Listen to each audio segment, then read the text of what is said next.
The fascinating part about the Abbas family, by the way, just to add to your point in particular about Abbas. So Abbas's sons, Yasser Abbas, is probably the most corrupt individual in the West Bank in general. They're the ones who built the neighborhood of Rawabi outside of Ramallah. They control all the cigarette and alcohol companies and the contracts. And so when Rawabi was opened up, there was a ribbon cutting ceremony, etc., etc. And so they asked Yasser Abbas, which is quite telling. So you built this nice condos and all this stuff here. When are the refugees going to be coming to live in these nice condos?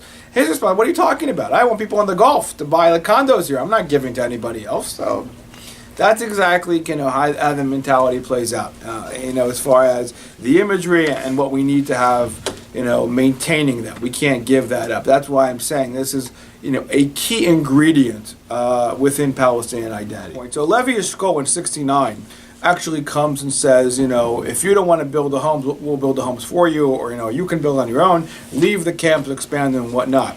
The political narrative that is important to understand, related exactly to that story, is the fact that in '68, Fatah and PLO come together.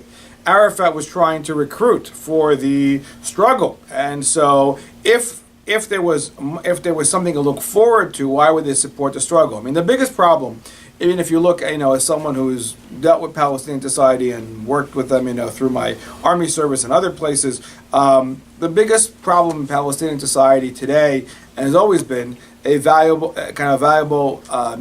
middle class. Social mobility has been a big problem. So the imagery of moving out and trying to grow up, why would you support the struggle and the need for the Palestinian cause if you have a better lifestyle? And so that was flatly rejected. I mean, this was all part of these. But so it's not the first time.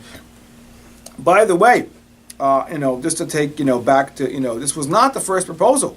My friends, quote unquote, the Quakers, actually, the key liaison to the Quakers, within the Ben Gurion and the Yishuv at the time was Sharet. And so Sharet and others sat down, and there was a proposal on the table to take in, out of the 620, 715, whatever number you work with, about 300,000, in the 1950s. The only caveat to make that happen was to accept Israel's right to exist in peace.